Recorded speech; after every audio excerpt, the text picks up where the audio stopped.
Having been born in the north, it's not always easy here. There are times where it's dark, it's cold, it's inconvenient.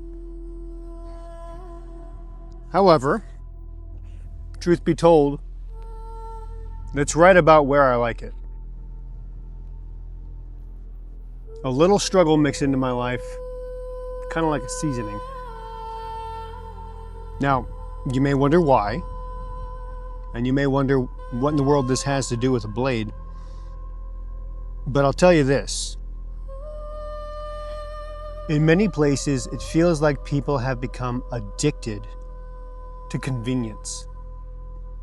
And with that dependency comes the lack of capability. And don't get me wrong, of course, I love comfort. I even like having some nice things. But equally, I understand the need for challenge, even discomfort. It fortifies us. It helps us appreciate the comfort that we do have. And it highlights weaknesses in ourselves, ones that we can then start to work on. And that's why the blade in this video represents the North. It's a blade that was forged to bring comfort through challenges. This is the latest of my legacy blades, part of my alternate history series. What if the Kukri was forged in the North? Cut the logo.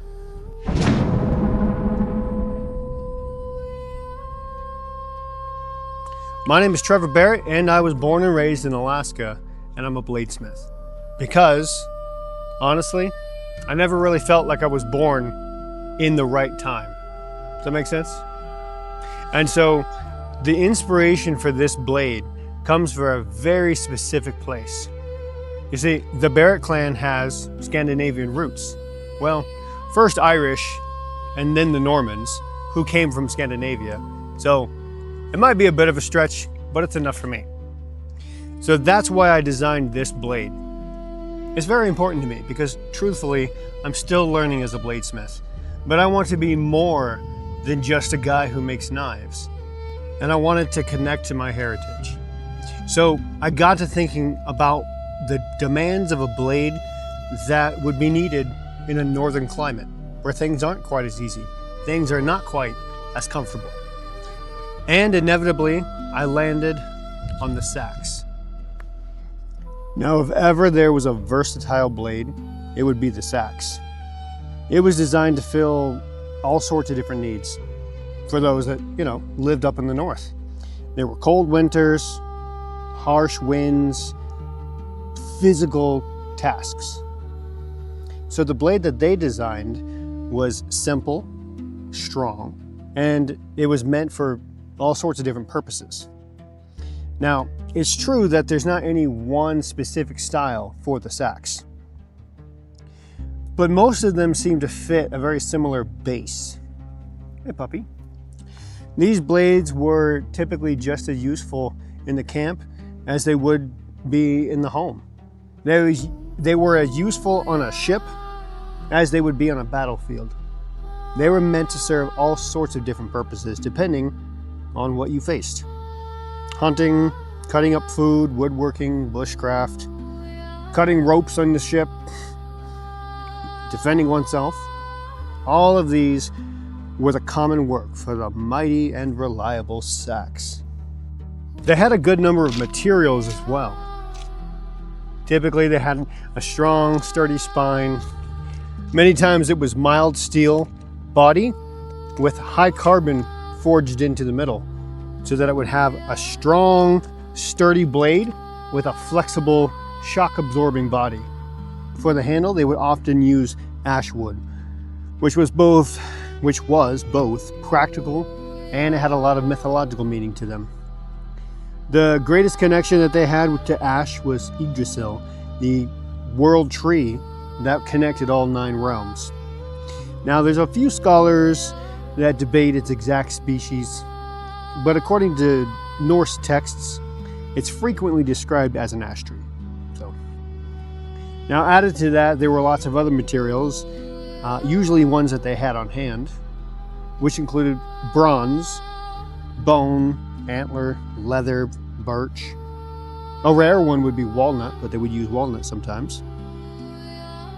It was a significant piece, but it came from the land that it was made in.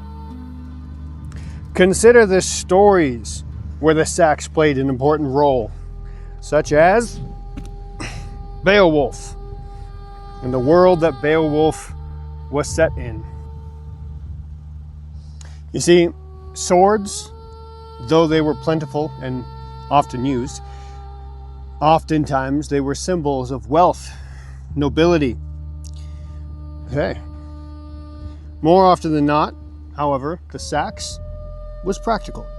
It was an everyday tool. It was a backup weapon. And it was something that every free man could own. This makes the Seax an understated but incredibly important part of the world that Beowulf is set in.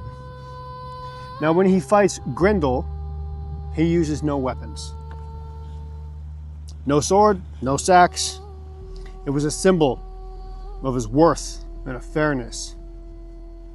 Now, truth be told, it is said that Grendel wasn't affected by weapons, so that probably plays a part as well, but that's not to be discounted. But at any rate, later, after Beowulf defeats Grendel, he uses his weapons once again, such as this sword, likely. A Seax was involved. So when he defeats Grendel's mother, and later the dragon, it shows that it is a worthy goal, it is a worthy thing to fight without a weapon, but weapons were part of the norm, and that would include the Seax. So why does the Seax matter then? You had huge things of status, such as the sword, but the Seax represented readiness, everyday survival, the practical life of a warrior. And it became a constant companion instead of some ceremonial treasure that would sit on a shelf. That's what the Seax brings to this blade that I'm designing. It was a purpose-driven blade that was born in the North. But now, let's discuss the other half of this blade. That being the Kukri. I'm over here now. The Kukri is designed very differently, but at the same time, it still carries much of the same usefulness and philosophy that a Seax did. Now, this design was focused more on the ability to chop and slice, but still be wieldable.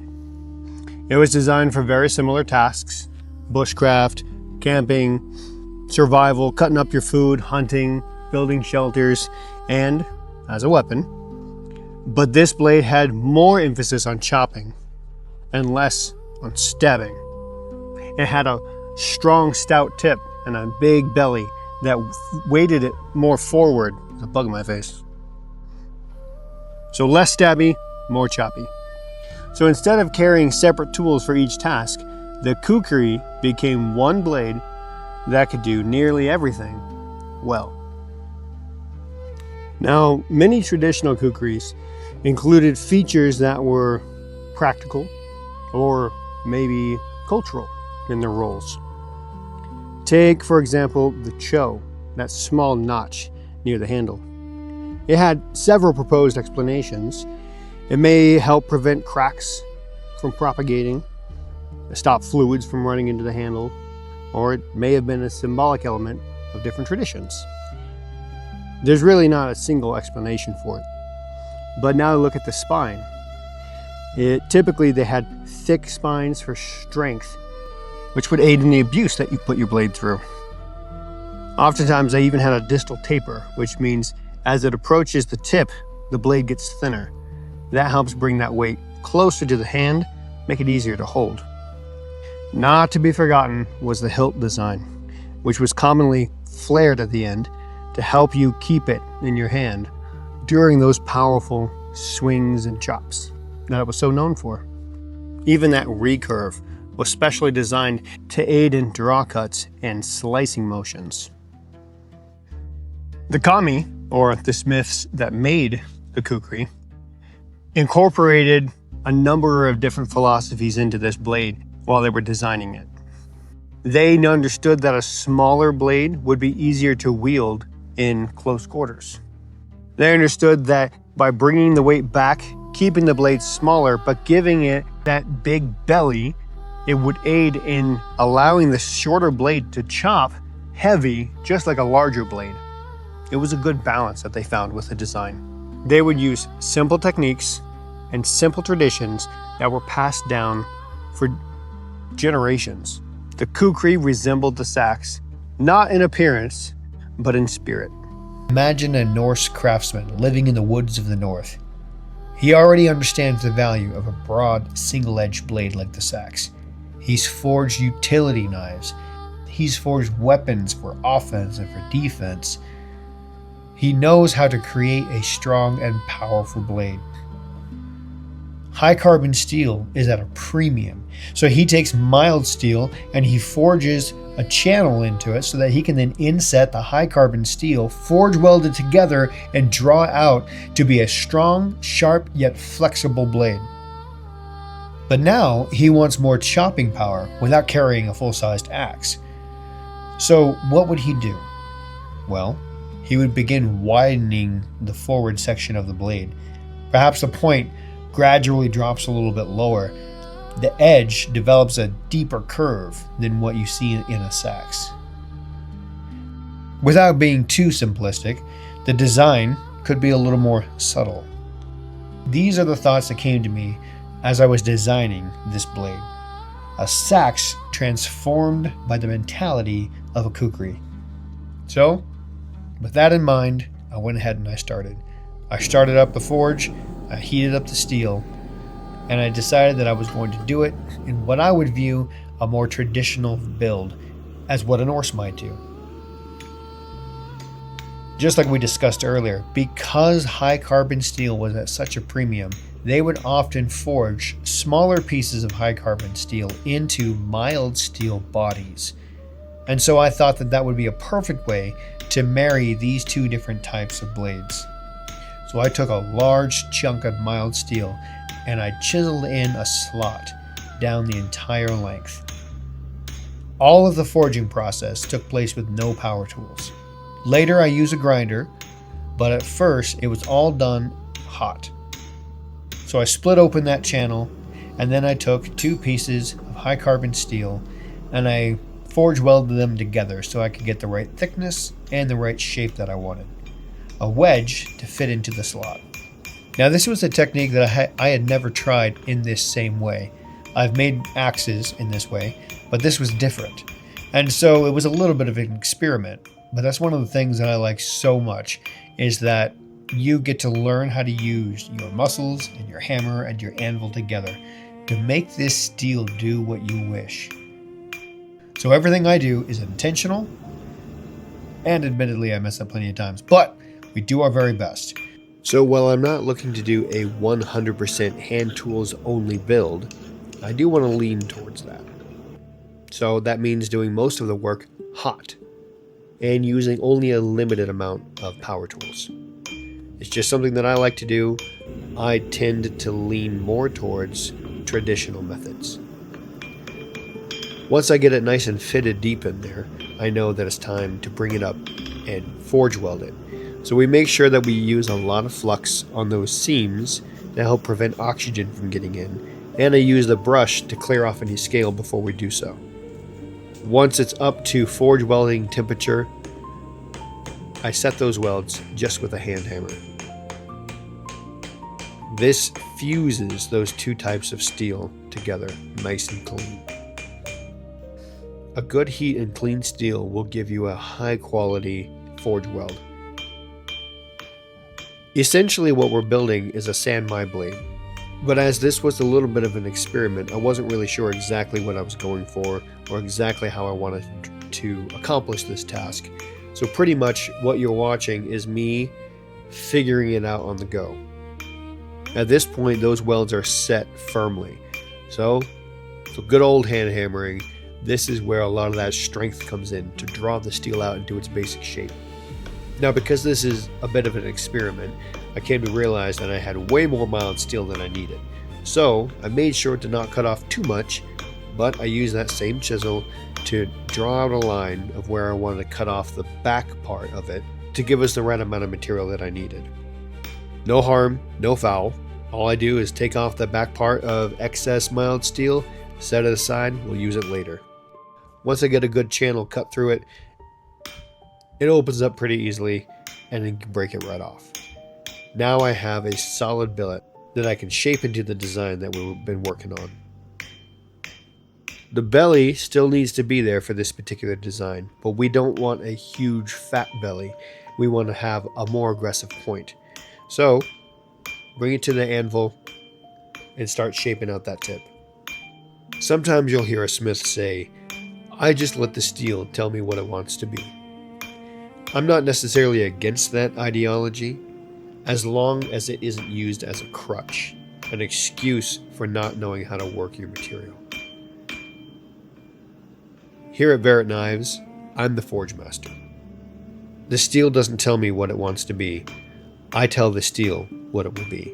And if I'm unable to accomplish that task because I don't have the skill, then I take the time needed to build that skill. So I've had people ask me before if blacksmithing is a good way to let off some steam because you just get to pound on steel all day. I find that's not the case, because for me, a lot of it is very, very deliberate. The vast majority of forging is deliberate, which means control, intention, and careful hammer work. Now, once the forging was close to completion, I had the shape there, but it was still rough. It started to look a little bit like just a small kukri. So then we had to start refining the profile so that it really looked like the marrying of these two blades that I had intended. A few small changes that you can see from this one, from the design. A longer broken back Seax style spine that had that distal taper that leads to the tip, while at the same time maintaining that gentle recurve, which can be used for all sorts of different tasks, that swells into that belly without making it too much of a swell where you lose the ability to stab effectively. Another part of the design that I personally really love is getting as close to the end result as possible on the hammer. I love leaving the forge texture as much as I can because it shows control, it shows technique, and it shows the ability of the smith if you forge it almost completely to what you had intended in the end result.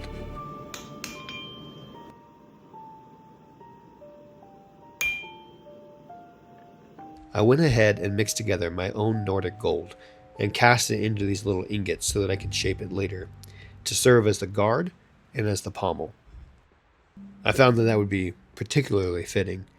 I also decided to add a little bit of a guard, even though it deviates from the design of both the Seax and the Kukri, because if you were to stab, having a little bit of that extra guard will help protect your hand. This blade doesn't need a lot of ornamentation, but as I take pride in my work, I think just a little bit of style will really help it stand out. So I'm doing a very simple line work, engraving it into the blade so that it just has a little bit more of a splash of ornamentation and style. Now, not everybody loves a burn through, but personally, I do. It works very well, especially combined with cleaning out the ash, a little bit of adhesive, and a nice solid peening over that tang on the other side of the pommel.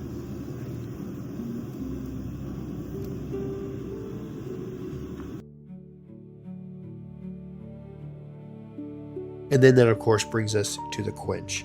This is where you really give the blade its life, its ability to cut. Now, because there's mild steel mixed with high carbon steel, we need to make sure that it doesn't warp. So immediately after quench, I bring it over and I clamp it so that it cools evenly. It can be tricky, admittedly, to take a design off the page and put it onto your steel, because now imagination has to become reality. I always go back to the sketch as a guide when I'm forging on that profile, but rarely will you be able to forge an exact perfect copy of what you have sketched.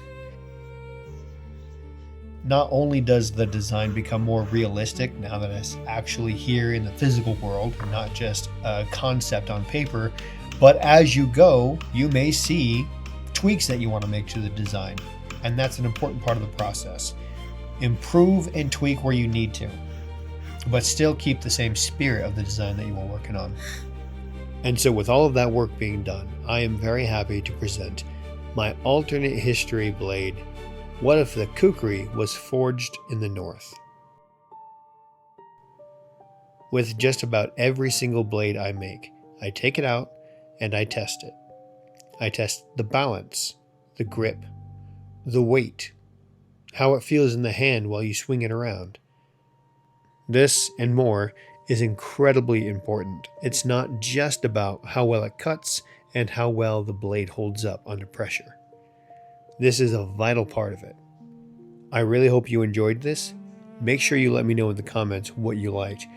Also let me know in the comments what other blades you think we should do from different cultures and how they might have been realized in an alternate history. Finally, make sure you go and check out my most popular build to date, the Norse Kukri. I'll put it in the description and I'll put it right here for you guys to check it out. I am Trevor Barrett with Barrett Knives, and I have a lot more coming just like this. Make sure you subscribe if you haven't already.